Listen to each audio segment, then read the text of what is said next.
Well, hello there and welcome back to Arctic Retro. So this is the second episode of me building a Commodore 1581 floppy disk drive.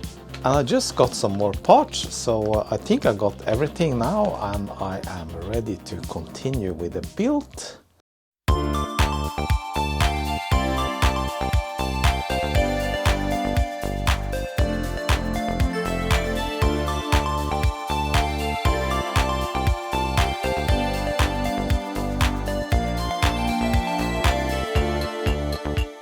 Not really sure if I'm gonna finish up the drive in this video. It depends on how long time it takes and if I run into some issues or not. We'll see about that. Anyway, let me continue with the work and let's see where it brings us. This video is sponsored by PCBWay and I just want to say thanks to them for supporting my channel. As a hobbyist, I often find myself in the need of some PCBs for various projects. And of course, PCBWay is my favorite PCB manufacturer. Not only do they provide prototypes PCBs for reasonable prices and with quite amazing shipping times, they can also provide you with other hobbyist needs like advanced PCBs, PCB assembly, SMD stencil, CNC machining and 3D printing, and various other products and capabilities. Also check out their shared project site where you can find a lot of ready-made designs for PCBs. So go ahead and visit PCBWay.com to check out their services. Now back to the video. So this is where I left you in the last video, and if you haven't seen the first episode, I suggest you take a look at that before you see this one. So I soldered in most of the smaller components and this switch and the voltage regulator, all the sockets and stuff like that. Not that interesting, but yeah, that's how it is. You have to do some labor to build these things. No, I didn't have all the parts I needed when I started soldering this. I was missing some of the contacts and a few essential chips, but now I got this from DIYChris.com and yeah, actually I got a few things I don't need anymore because these are sockets that I already have soldered in, and in fact these are ferrite beads, and I should actually have waited for these because the ones I got were a little too big, but I think they're okay. These are more suitable, but I'm just gonna keep these for later. Maybe I'm gonna build me another drive. This is a eject button for the drive, and it's for a particular type of floppy disk drive. Power and serial connectors, yeah, some more sockets, and two of the essential chips, the MOS 8520 and the Western Digital 1770 floppy disk controller chip. And then this drive, I haven't actually opened it, but it was sold particularly for this purpose from DIY Chris. And it's it looks like new with these stickers and stuff, but it is in fact a used Panasonic PC floppy drive that is well suited for this project. Yeah, it's a Panasonic GU256A3116P. It has been modified because you can't use a regular PC floppy drive directly on this 1581. You need to modify it, or you need to have a adapter for it, but this one is modified to be used with this drive. Let's take a look at the schematics for this drive. It could be interesting just to take a look at that, to learn a little bit more on how this drive works. One of the best places to find technical information about the Commodore machines is in fact the website of Bo Zimmerman, and it's called zimmers.net. Doesn't look like much, but if you dive in you will find a lot of stuff like schematics for all the different machines and drives. So we want to find the schematics for the 1581 drive, and it's here. Yeah, here you can find a lot of stuff for the 1581, like specifications, pages from the service manual. Yeah, there's a diagnostics manual, even a PDF. So I have never read this. I'm actually gonna read through it. There's the parts list. Yes, and the important part here is the service manual. It says June 1987, and it's a lot of important stuff for the drive. And here's the schematics. And here you can see how it all works. Here's the 6502 microprocessor, and it communicates with the ROM and the RAM and some other components, obviously. Floppy disk controller chip here. So this is helpful if you want to try and diagnose some faults and stuff like that.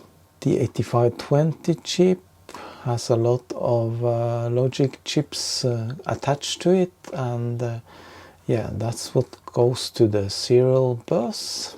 Yeah, and finally just connectors and simple stuff. Okay, so back to the board, and I also got something else I didn't show you, but I got myself some badges for the 1581. But we're not here to talk, we're here to work. So let me just solder in the remaining components, the contacts and the actual crystal oscillator. Okay, let's solder in some connectors. It's the serial and power connectors. They have different pin layouts, so it's not possible to place them wrongly. Yeah, this goes there, and this is in the way of the holder here. Use a little blue tack. Oops, yeah. And I just solder a couple of pins first, just to tack it down, and then it's already fallen out, so I'm gonna just push it from the other side, like I did with the socket. Yeah, that's it. And these are really thick pins and really large holes, so requires a lot of solder tin. I use like 5 centimeters on each hole. But then again, this is a very thin solder tin, so yeah. Looks like I'm using a lot, but it's actually not that much. The power connector.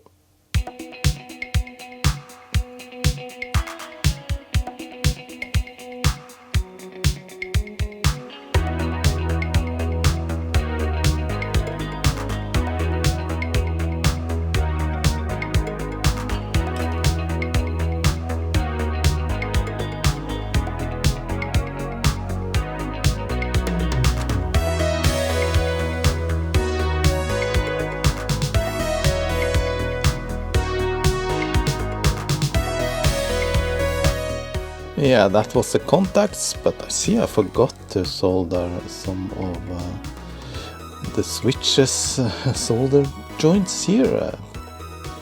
Probably just a couple of anchor points, not electrically connected.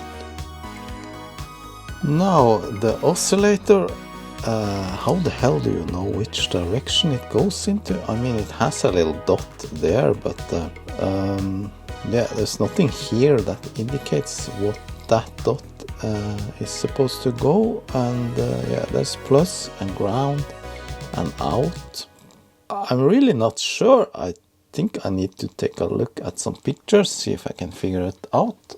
Yeah, according to the data sheet, the pinout, there's this round circle, and there's a sharp corner there at pin 1. The other corners are rounded, and pin 1 is not connected, and this pin is ground, so that corresponds with that.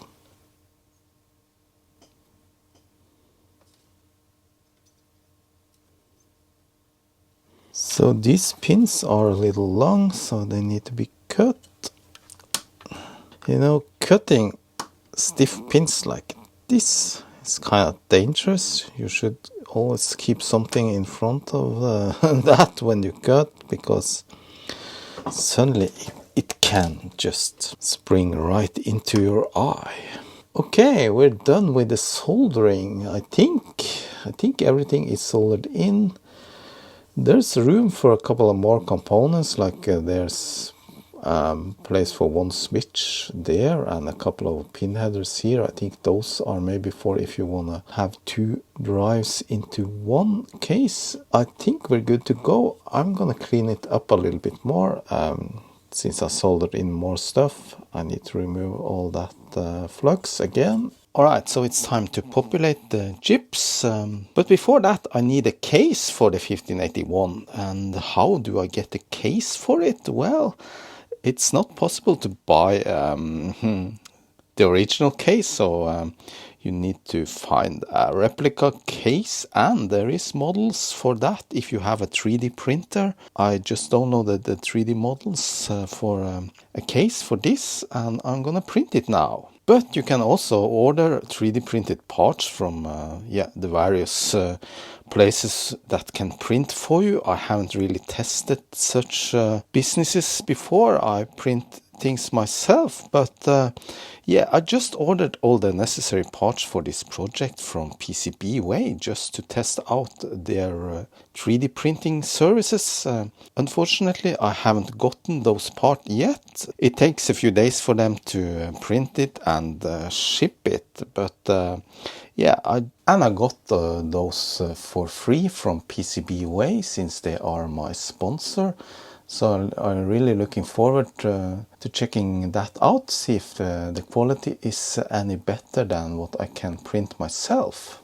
To find the 3D models, there are a couple of options here. You can either go to the project on PCBWay for the motherboard, and then down on this page you have links to the 1581 case, print it yourself, both the 1581 case and the dual case. However, these parts must be bought from Core i64 and cost $15 US, and with tax and shipping and everything, it's yeah, kind of expensive, but it's a good option. Supposedly these have been a little bit modified to support this motherboard better. The other option is Thingiverse, and yeah, if you just go there and search for 1581, you'll actually see a number of options here, and I downloaded this one, Commodore 1581 replica case. It contains all the parts you need, and yeah, also a couple of versions of the brackets. Depending on what kind of floppy disk drive you actually have, you need to print different variants of the front plate. So yeah, I'll see what I end up with. I'm not really sure right now. Yeah, just download all the files, and here they are, and I am using my Prusa Slicer software here to slice it. That's something you need to do when you print 3D print something. You take a STL file or other type of 3D model, and then you so-called slice it. So now I am gonna print the base. It's quite big, it's almost too big for my printer, but I think it just fits. Yeah, it gives me a warning here, but I can try and just rotate it like that. I know it actually fits, but this is going to take a long time to print. And if I slice it now, I'm just gonna go with default settings, 0.2 millimeters, and yeah, I'm using PLA and infill 20%, slice. Yeah, and here you can see it has actually sliced it, and slicing means that it cuts the model into each individual layer, so you can actually see all the layers as they are printed on top of each other. And this is going to take 11 hours and 13 minutes. So I'm printing now, and it's going to print the whole day. So yeah, let's just get started with that. When it comes to the color, I'm not really bothered about the color. This is a replica drive. It's not like I'm trying to recreate the original drive, but I have this rather light gray filament here, so I think that's gonna work. I already printed one of the mounting plates, and yeah, although it's not the original cream color, it is okay, I think. Not completely white, but almost white. Yes, and I actually forgot to add support material, and I did that now, and it's now going to take 13 hours. So the printer starts with just printing the perimeter of the part. It just draws, yeah, in this case, a rectangle around it. That's for you to be able to check if the print starts all right. I mean, you can feel if it's stuck well enough to the print plate or not. So if it's not, then obviously there's something wrong, and you just stop the print before it does too much. So this seems to go very well, and obviously I'm going to follow and watch the print at regular intervals, because I have had print that failed in the middle of the print job, and then it just came out a total mess with plastic everywhere. Don't want to have that. Okay, let me just place the chips, and to find where they go, you just check the bill of materials. I guess it is correct. It has the labels listed here and what kind of chip it is. Of course, I'm gonna double check against schematics, I think, afterwards. But U1, the first and most important chip, is the CPU, the 6502, and this is the modern variant. And as usual, on new chips, the pins are too wide, so need to fix that. This is, by the way, chip 3D printed chip leg bender. It supports yeah, 2 sizes. And obviously it's important to get the chip the correct direction. You have the notch on the chip and you have the notch on the socket, which we already before made sure was correct. Yes. U4 is this WD1770 chip, and it goes there.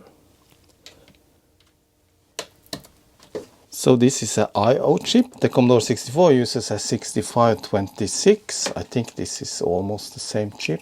Yeah. It just provides a bunch of input and output ports for a computer or a drive like this. Then we have some smaller chips. These are regular or standard LS74 type of chips.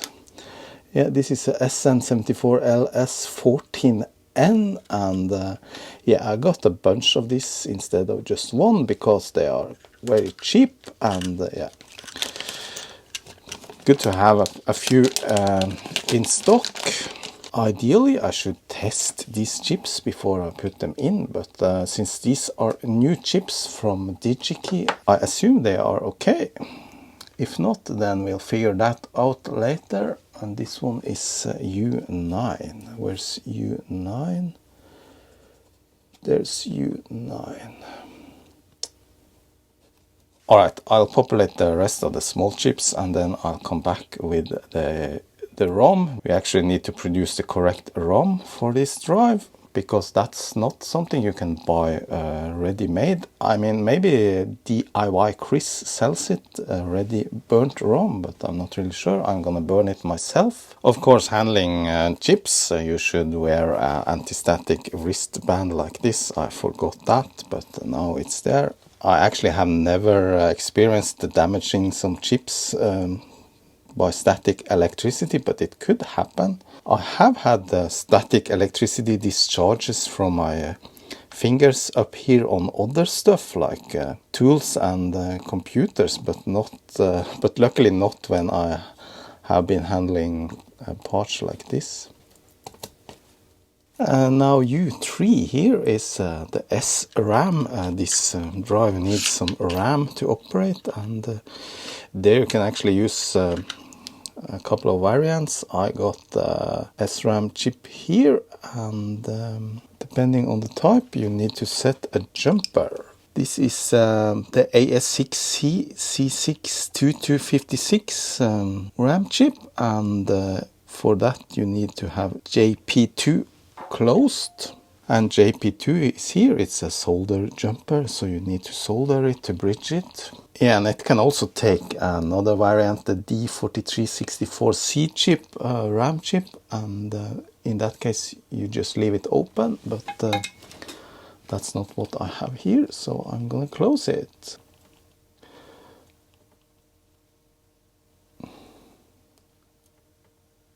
Yeah, I think that's okay.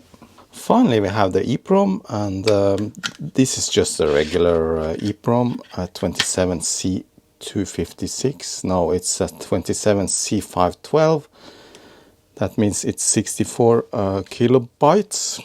And this, of course, I bought it new, and it comes empty, so you need to program it before you use it. And this is the actual code for this floppy disk drive, the code that runs. You can call it like the operating system of the drive. The code for this you can download several places, I guess, but simmers.net, again, it's the place to find things like that. And I have already downloaded it, so let's burn it then.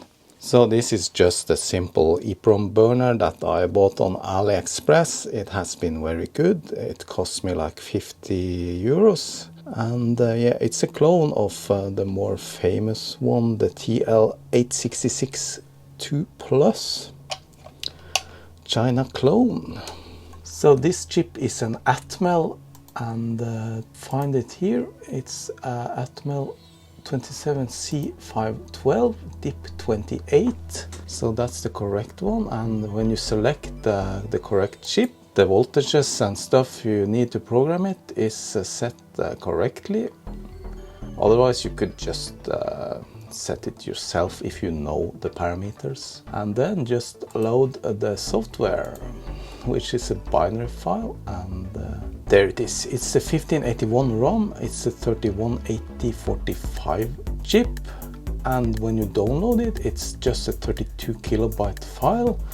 Now, this machine can work with dual ROMs. That means that you can have both the original ROM and, for example, the Jiffy DOS ROM on the same chip, and you select between them with a jumper or a switch. I'm not gonna do that, so I have copied the same ROM twice to the same file. So this is the 1581 times 2, and as you can see, it's a 64 kilobyte file. So I just fill up the chip with the same code twice, so then I don't have to think about selecting which ROM is which. Of course, I could have used a 32 kilobyte ROM and just burnt it once, but this works too. We just need to program it.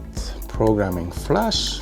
And this is an electrically erasable ROM chip. That means that you can burn it and reburn it several times. You don't have to erase it by using UV light as you have with those other types of UV erasable EEPROMs, and it verified. So that was a success. I'm just gonna verify it a couple of times more just to make sure it is good.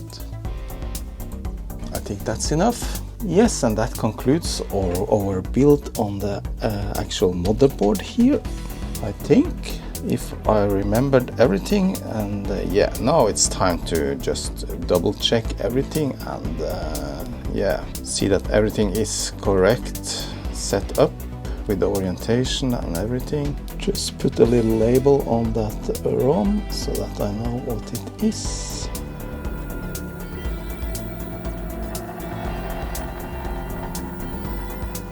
So I think I'm there. I can start testing this. I'm not gonna hook up a drive yet.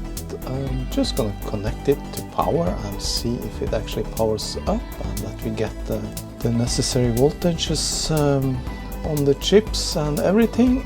I'm gonna start by hooking up this Commodore 1541 power supply, which is the same. This one is not original Commodore, but it was made for a 1541 clone. Should be the same. And then I need to move that jumper over there if you're gonna use this power input. Now this is a critical moment in this video when I turn this on. I expect not much to happen, but if I did something wrong, then something might get hot and start to burn and shit. We hope that doesn't happen. Okay, turning it on.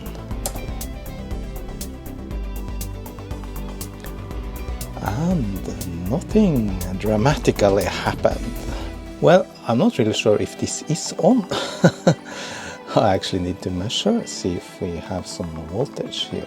Yeah, I'm just checking one of the chips, see that we have 5 volts. Yes, and we do. There's 5.2 volts. This chip actually insists on coming up from its socket.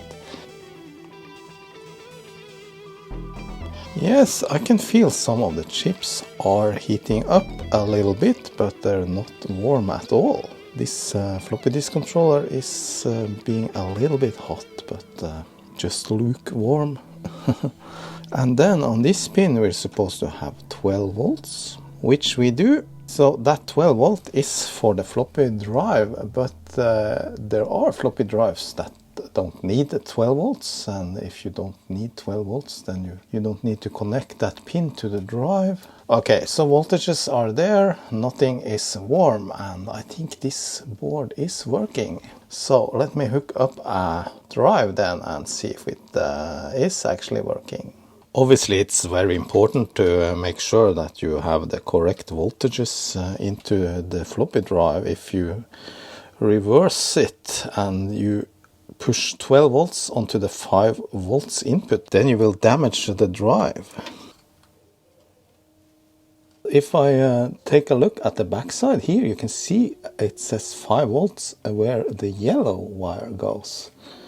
And the red is not connected, so that means I put this the wrong way then. And yeah, I'm really glad I checked that, because otherwise I would have damaged this drive. So that means I should probably get the proper connector here, a keyed connector, so that it's not possible to insert it the wrong way.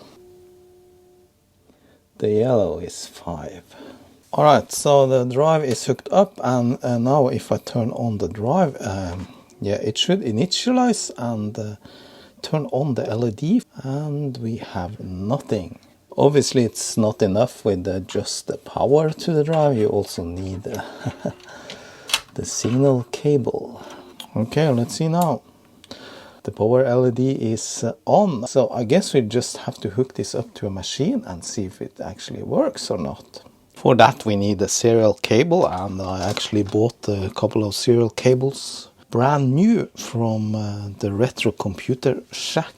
So in order to test this drive, we need to write some commands, and you can do that in BASIC. And first you need to open a channel to the drive with the open command. Then you need to write a command to get some data or send a command to the drive. With the input command you can communicate with the drive, and this one will fill in some variables that you send as parameters. So now it should talk to the drive, but it does not. So yeah, probably something I forgot about. So let me just check some stuff. Yes, there's obviously some more jumpers you need to set in order to configure this drive, and one of the jumpers is for selecting the type of the CPU, and another jumper is for selecting the type of the floppy disk controller. So I forgot about that. I was too eager to test this. Yeah, this is a W6502 CPU, which is a modern variant. And so if you have a W65C02 CPU, which I have, which is the modern variant, you need to set the two jumpers, JP1 and JP3, and do not confuse them with J1 and J3. JP1 and JP3 is there. JP1 should in this case be opened, and JP3 should be closed with this CPU. So that's something I didn't think about until now. I checked the documentation, and this is the disk controller chip. If you have a WD1770, you need to have J1 closed, and that's J1. If you have a 1772, it should be open. Alright, so JP3 needs to be closed. So we need a solder blob there. Now let's see if that made any difference. So now things should be correct. No, it just hangs. Then we need to troubleshoot a little bit. Yeah, obviously I didn't expect it to work on the first try, but yeah, didn't work on the second try either. So a little bit of troubleshooting. It could be many things. It could be faulty drive, it could be faulty cable, it could be something wrong on the board I built, it could be something wrong with the machine. There's a lot of things that need to be verified. So I'm going to check with another floppy drive first and see if the cable works and the machine works as it should. I have hooked up this 1540 floppy disk drive. By the way, this one I repaired and restored yeah, a long time ago in another video. I think it was in 2022. Yes, and I ran the command I tried before, and now it prints the version of CBM-DOS. So we can actually try and load the directory as well. That works, so nothing wrong with the machine or the cable then. So I hooked up a GoTech and yeah, testing a little bit more with that, but there's no change and nothing happens. There is no communication between the Commodore machine and this drive apparently. So yeah, obviously something is wrong here. I'm gonna check a little bit more. Oh no, maybe you already seen it, but the RAM chip, I just placed it one pin out of the socket. You're probably screaming at your computer or phone right now, but yeah, that's something that can happen. Didn't pay it enough attention. Hopefully it didn't damage the chip. If it did, then I can easily make a new one. So try to get all the chips in the correct spot in the socket. No wonder it didn't work then. And as usual, I always show my mistakes. I mean, why not? Should I try and fake it and see that and tell you that it suddenly starts working? Yeah, can't do that. However, that did not change anything. I still can't communicate with this drive at least. Okay, so this turns out to be more problematic than I thought, and actually I have read that it wasn't really recommended to use the W6502 CPU. And in fact, when I read closely on the project page for this board, he actually states that now he recommends using the original 6502 CPU and not this modern one. So I'm gonna replace that, see if that makes a difference. No, the reason I bought this was because it was listed on the BOM, and I thought, okay, it's a new part. I want a new part and not the old one. Anyway, I got several of these original or old 6502s. These are the same CPU that goes into the VIC-20 machine, for example, and it's almost the same as the 6510 that goes into the Commodore 64. So let's replace this, and then I need to open up the jumper again. So now GP3 must be open. I already removed the solder blob there, but GP1 is down there between the chips, very close to the socket, so probably gonna be a little bit difficult to solder that without melting any plastics on the socket. I'll do my best to try. Yes, that worked. So this is a R65CO2 and it's made in Mexico apparently. Let's see now if this works. Let's see now. Nope, it just hangs on the input command. Nope, it simply doesn't want to play nice with me, so I guess it's time to hook up the oscilloscope and see if we have any activity on the chips and see if that reveals anything. Here's the pinout for the 6502 chip, and we should have a clock on pin 3 and we should have 5 volts on pin 8. Okay, let's see now. Pin 8, well, it's more like 4, and then pin 3 should have a clock. Well, definitely not the clock signal there. I mean, it's a steady 4 volts, so that's definitely wrong. 39, no, that's just 0. So definitely something is wrong here. This 6502 is not running.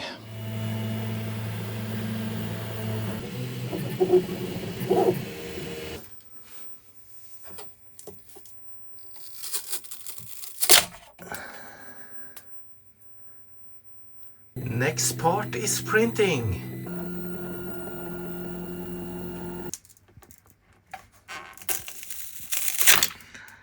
Okay, so I started to study the schematics, and yeah, as I said, there was no clock signal going to the CPU, so I took a look at here. The crystal oscillator is a 16 megahertz clock there, and it goes through U10, which is a 74LS93 chip, and then it comes out here as phi 0 at the 2 megahertz. And this phi 0 goes directly to the CPU pin 37, but there was no clock signal, and I couldn't even find continuity between the corresponding components. So that made me start wondering, was there something wrong with the board? I mean, if you take a look at it, this is where the clock comes out, and I thought the CPU should receive that clock on pin 37. However, do you see anything changed here? Because I made a mistake, another mistake. I have swapped around these two chips. So the CPU should actually go there, and this is the 8520 chip goes here. So I have swapped them around, but I don't think I'm entirely to blame for that mistake, because if we take a look at the list of chips, it says here U1 is the 6502 chip, and U5 is the MOS 8520. But looking at the board here, you can see now it says U4 here where the CPU is. That should be U1, and there's even another U4 there. So that's why I probably got confused. Anyway, no, it is correct. I swapped the two chips. Let's see if we can make this work then. So that was kind of irritating. Hopefully nothing got damaged by my mistakes. So I'm gonna test with that same program to get the status from the drive. So the drive is connected and it's turned on. Let's run this. Fingers crossed. Yes, yes, look at that. It says copyright CBM DOS V10 1581. Yeah, excellent. That's what I wanted to see. So that means that the machine is communicating with the controller card of the drive, and now I can test the actual drive. But before that, I want to check out that alternate power supply that is possible on this board. Yeah, that was over here. You just obviously turn it off first, then move this jumper to route the power over to the alternate contact or pin headers. And then I just have a couple of these DuPont connectors here. I'm gonna hook red up to plus and black to minus, because I was interested to see if this voltage regulator runs very hot or not. So I just connected these leads to my bench power supply. I can set it to 12 volts because this will generate also the 12 volt pin for the drive. However, we don't need that. For this drive that I got here, there's no 12 volt input, so no need for 12 volts then. But let me still run it at 12 volts, see if that regulator that regulates it down to 5 volts gets hot. So if I turn this on, yeah, it draws around 320 milliamps, so that's not a lot. Probably draws a lot more when when the drive is running. Let's see if it still can communicate. Yes, it can. Nice. So the voltage regulator here with a small heatsink. It's not that hot immediately. It's been a few minutes and now this is really hot, so that's way too hot for this. So that needs a bigger heatsink or a lower voltage, I guess. Try and turn it down to 9 volts instead. Okay, let's check out how it is with the floppy drive. Then I hooked it up here and I am gonna insert a floppy disk. Yeah, I can hear it spins. So I already ran this command load $8 and it spins. But obviously this floppy disk isn't formatted for this machine, so it can't really read anything. Instead I'm going to use this floppy disk diagnostics cartridge. It is for the 1541, but I guess it might be able to format a 1581 disk as well. Okay, let's try the fast format. Let's call it 1581 first. Yes. Press any key. Okay, so that was a quick format. Let's try the performance test. So now it's doing a proper formatting, and yeah, I can hear it clicking away, so it is formatting. However, I'm not really sure if this is a 1541 formatting routine or a 1581, we'll see. Yeah, it's quite silent. Well, it stopped formatting, but the program just hangs and the drive never stops spinning, so not really sure if this program is compatible. Let me try and run the regular formatting command from basic prompt. The command for formatting is a little bit difficult to remember. Let's try with the same name. So let's see if this works, if I wrote it correctly. Yeah, it's formatting, yeah. Drive stopped. Now we should be able to load the directory, hopefully. Nothing at all. Just hangs. Is it a little bit unstable or what? Turn it off and on again. I'm trying another floppy disk just to rule out that possibility of a bad diskette. But it simply will not read the directory. I have no idea why. It doesn't even try to. Hey, I got it. Actually, I just turned off the machine and on again, and turned off the drive and on again. Actually, it loaded, yeah, 3160 blocks free. Let's see now if we can load it again. It actually loaded without even turning the drive. Okay, if I now eject the disk and insert it again, it should have detected a disk change. So now for sure it should physically load it from the disk. Yes, yeah, that worked. So I don't know, is there something a little bit unstable here or not? I'm not really sure. Let's make a little program and then save this.